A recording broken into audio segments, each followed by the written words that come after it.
Bismillah, alhamdulillah, wassalatu wassalamu ala rasulillah Muhammad ibn Abdillah wa ala alihi wa sahbihi wa mawalah. Faqala ta'ala fi kitabihil karim wa huwa asdaqul qailin. A'udzu billahi minasyaitonir rajim. Bismillahirrahmanirrahim. Wa zakkir fa inna dzikra tanfa'ul mu'minin. Wa qala nabiyyu sallallahu alaihi wasallam, zalika syahrun yaghfulun nasu annahu baina rajabin wa ramadan. Al-hadis bima'na wallahu alam bil muradi. Sadaqallahul azim wa sadaqa rasuluhun nabiyul karim wa nahnu ala dzalika minasyahidin wa syakirin walhamdulillahi rabbil. Alhamdulillah, puji syukur kehadirat Allah Subhanahu wa taala di malam hari ini tanggal 7 Sya'ban 1444 Hijriah. Allah masih memberikan nikmat iman dan Islam kepada kita semua, sehingga kita semua dapat berkumpul, bermuajahah, bermujalasah, bermusafahah di Majlis Raudhatul Mustafa li tazkiri Maulidun Nabi Muhammadin sallallahu alaihi wasallam. Hadirin wal hadirat, mustami'in mustami'at, para muhibbin rahimakumullah. Alhamdulillah, tidak terasa awal bulan Sya'ban kita semua masih diberikan kesempatan oleh Allah untuk terus meningkatkan kualitas iman dan takwa kita kepadanya. Bulan Rajab telah kita lalui,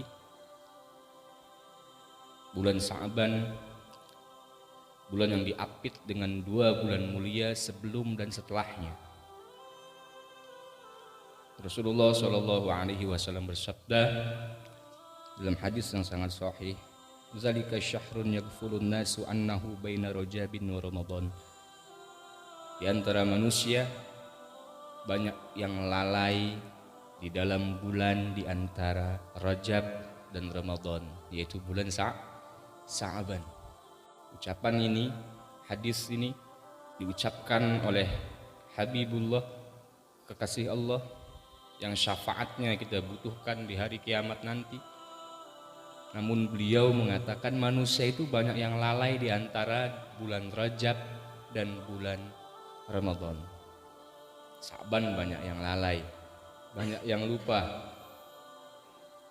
Karena di dalam bulan Sya'ban, Imam Asy-Syaikh Muhammad bin Alawi Al-Hasani Al-Maliki rahimahullahu ta'ala, di dalam kitab beliau yang berjudul Madza fi Sya'ban, karangan Abuya Syed Muhammad bin Alawi Al-Maliki Al-Hasani, sahibul kutub di Baladil Makkah Al-Mukarramah. Kita banyak melupakan keistimewaan peristiwa-peristiwa bersejarah yang ada di bulan Sya'ban. Untuk itu kita kaji kitab Madza fi Sya'ban karangan Syed Al-Imam Muhammad bin Alawi Al-Maliki Al-Hasani rahimahullahu ta'ala. Di bulan Sya'ban ada peristiwa yang luar biasa, peristiwa yang diabadikan oleh Allah Subhanahu wa ta'ala. Salah satunya adalah peristiwa perpindahnya kiblat, yang mana ketika sholat difardukan oleh Allah, kiblat seluruh umat Islam adalah di Baitul Maqdis, Palestina. Ini sebuah sejarah yang harus kita tahu. Ternyata di bulan Sya'ban ada peristiwa yang luar biasa. Syed Muhammad bin Alawi Al-Maliki Al-Hasani menuliskan selama sekitar 16 bulan, 17 bulan, 18 bulan Rasulullah berkiblat pada Baitul Maqdis di Masjidil Aqsa, Palestina selama 17 bulan. Kita ambil tengah-tengah deh. Ada ulama yang mengatakan 16 bulan, ada yang mengatakan 17 bulan 3 hari, ada yang mengatakan 18 bulan. Kita ambil pertengahan. Selama 17 bulan Rasulullah Shallallahu Alaihi Wasallam sholat menghadap kiblatnya Baitul Maqdis. Al-Imam Fakhruddin Ar-Razi dalam kitab tafsirnya Mafatihul Ghaib Ada tafsir namanya Mafatihul Ghaib yang ditulis oleh Imam Fakhruddin Ar-Razi rahimahullahu taala. Mengisahkan, menceritakan, menafsirkan ketika itu di Baitul Maqdis banyak orang-orang yang masih beragama Yahudi. Sehingga Rasulullah SAW diejek oleh orang-orang Yahudi. Petinggi Yahudi di kota Palestina bilang, "Hei kaumku, Muhammad itu bukan golongan kita. Muhammad itu agamanya tidak sama dengan kita. Tapi Muhammad mengikuti kiblat kita, yaitu Baitul Maqdis." Bangga orang Yahudi. Tapi selama 17 bulan kurang lebih Rasulullah itu menghadapkan wajahnya ke langit memohon kepada Allah untuk kiblat dipindahkan ke kota Makkah Al-Mukarramah, Ka'bah Al-Musyarrafah. Sampai pada akhirnya Allah berfirman dalam Al-Qur'an, "Fawalli wajhaka satral masjidil haram." Palingkan wajahmu wahai Muhammad ke Masjidil Haram.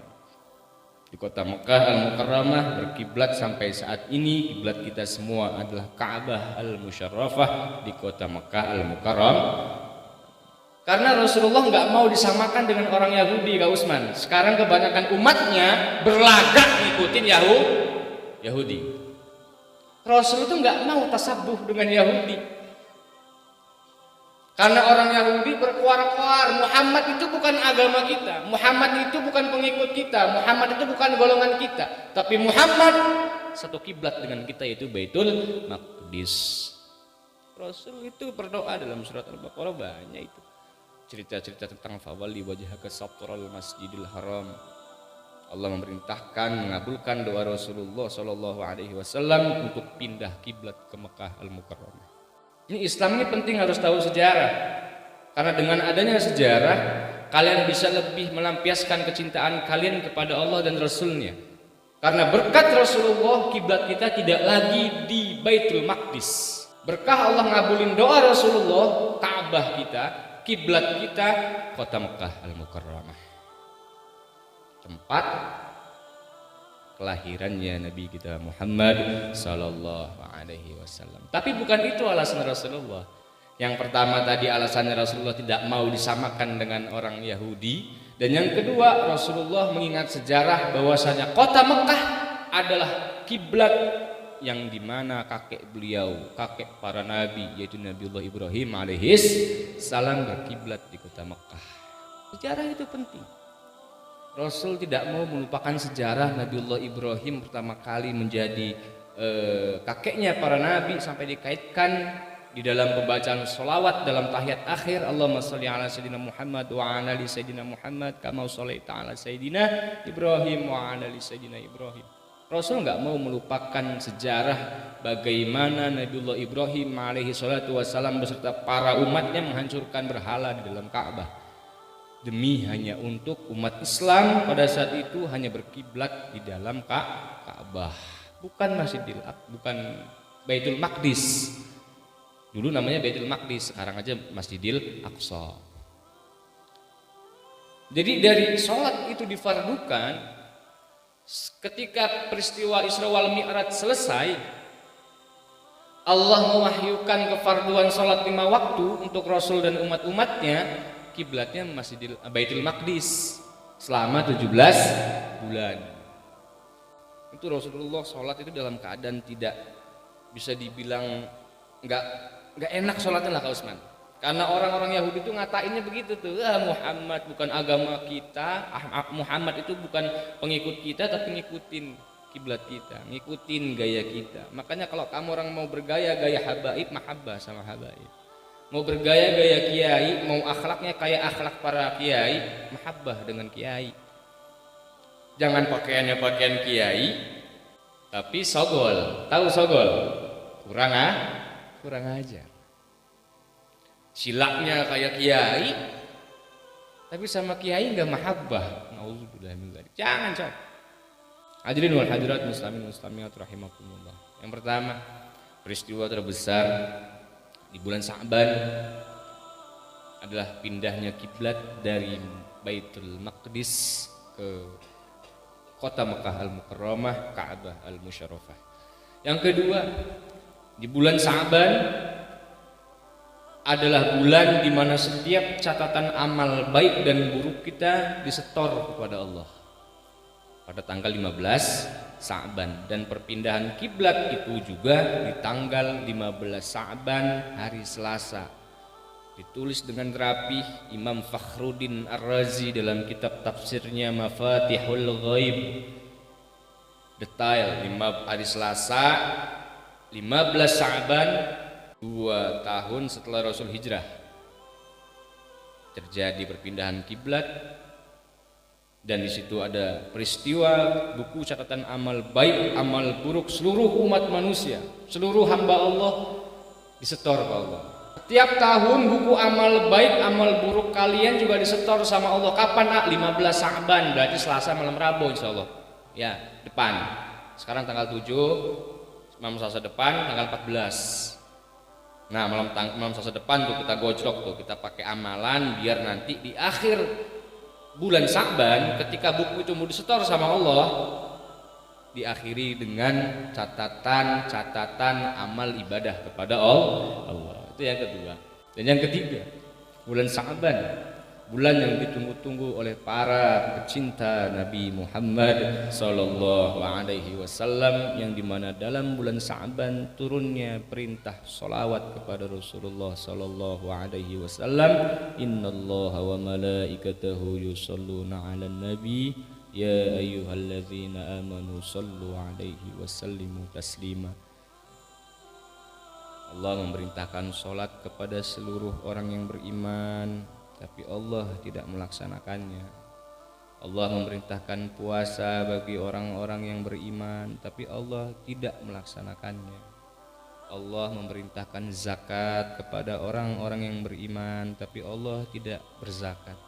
Tapi ketika Allah memerintahkan bersolawat kepada Rasulullah Sallallahu Alaihi Wasallam, Allah Rabbul Izzah, pencipta alam semesta, pemilik kehidupan dan kematian, pencipta surga dan neraka, yang pertama kali bersolawat kepada Nabi kita Muhammad sallallahu alaihi wasallam. Keistimewaan dan kemuliaan solawat.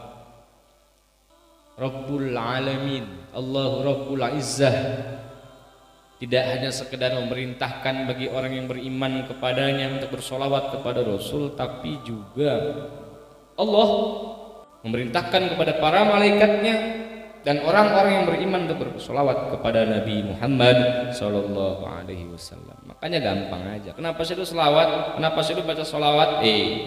Hanya solawat yang Allah subhanahu wa ta'ala lakukan kemudian perintahkan. Kalau sholat, Allah hanya memerintahkan kepada orang beriman, tapi Allah tidak melakukannya. Makanya banyak orang sholawat enggak sholat, banyak orang baca sholawat enggak zakat, banyak orang baca sholawat enggak puasa, banyak orang baca sholawat enggak belajar Quran. Nauzubillahimin. Jangan, itu salah, itu gagal paham namanya. Salah kaprah dalam mengartikan ibadah dengan sholawat. Lihat sholat itu akan batal dan rusak jika ketika tahiyat akhir tidak membaca sholawat kepada Rasulullah. Saking pentingnya memang sholawat itu. Bahkan kalau para ulama-ulama itu keadek Bang Niki semua menjadi kefarduan dalam dirinya. Minimal ba'da sholat 100, zuhur, asar, maghrib, isya, subuh 500, malamnya qiyamulail 500, jumlah 1000. Kenapa bilang tadi kok zuhur, asar, maghrib, isya, subuh? Karena sholat yang pertama kali diajarkan oleh Jibril kepada Rasulullah adalah sholat zuhur. Hari ini Rasul belajar sholat zuhur sama Rasulullah. Belajar, kamu orang juga perlu belajar. Sasar kalau nggak belajar. Rasul nggak pernah ngeyel, meskipun dia seorang nabi, beliau seorang ahli surga kekasih Allah, nggak ngeyel ketika waktu diajarkan oleh Jibril. Masa kamu orang nggak malu? Masa ada santri ngeyel terus ila yaumil qiyamah malu? Rasul itu luar biasa Bang Niki, Habibullah, kekasih Allah. bahkan pangkat derajatnya lebih tinggi dari seluruh makhluk yang Allah cipta, tapi nggak pernah ngeyel ketika Jibril mengajarkan ilmunya kepada Rasulullah. Dengan tawaduknya seorang Rasulullah mengikuti didikan dan ajaran pelajaran ilmu yang diberikan oleh malaikat Jibril alaihis salam. Makanya lucu kalau ada santri, ada anak sekolah ngeyel sama gurunya, itu lucu. Baik, kita lanjutkan. Bulan Sa'ban adalah bulan turunnya perintah sholawat kepada baginda Nabi Muhammad sallallahu alaihi wasallam. Jangan sampai bulan ini terlewatkan dengan ibadah-ibadah kepada Allah, ya. Jangan sampai, karena ibadah puasa sunnah yang paling banyak Rasulullah kerjakan adalah di bulan Sa'ban. Ketika ditanya, ya Rasulullah, apa amalan ibadah engkau di bulan Sa'ban? As-saum, puasa. Kenapa ya Rasulullah? Aku tidak mau, aku hanya ingin buku catatan amalku ketika disetor atau dihadapkan kepada Allah, tulisan akhirnya aku sedang melaksanakan ibadah puasa. Makanya ulama kita ba'da asar atau ba'da maghrib di tanggal 15 Sa'ban yasinan 3 kali. Biar buku catatan amal di akhirnya Mustafa yasinan 3 kali gitu. Rasul aja nggak mau akhir catatannya ketika dihadapkan kepada Allah, Rasul nggak mau dalam keadaan tidak ibadah. Jadi kalau diajak baik, yo santri yasinan 3 kali, harus semangat kamu orang, biar akhir buku catatan amal kalian tertulis ibadah ke Allah. Ulama kita luar biasa lu ngajaknya. Jadi itu aja pada malam hari ini. Kemuliaan Sa'ban, peristiwa bulan Sa'ban banyak. Cuman tadi kita bahas 3. Apa aja tadi? Perpindahan arah kiblat, dikumpulkannya amal baik dan buku catatan amal baik dan amal buruk, dan yang terakhir turunnya perintah sholawat kepada Rasulullah SAW. Jadi semoga kita yang hadir pada malam hari ini tidak termasuk hamba-hamba Allah yang melalaikan bulan Sa'ban. Semoga kita semua diberikan taufik dan hidayah oleh Allah sehingga hari-hari kita selalu dinaungi dengan ibadah kepada Allah, berbuat baik di alam muka bumi ini sampai pada akhirnya usia kita sampai pada bulan Ramadan dan mendapat syafaat dari baginda Nabi kita Muhammad sallallahu alaihi wasallam. Bisyiril Fatihah. A'udzu billahi minasyaitonir rajim. Bismillahirrahmanirrahim. Alhamdulillahirabbil alamin arrahmanir rahim. Iyyaka na'budu wa iyyaka nasta'in. Shiratal mustaqim. Shiratal ladzina an'amta 'alaihim ghairil maghdubi 'alaihim waladdallin. Ya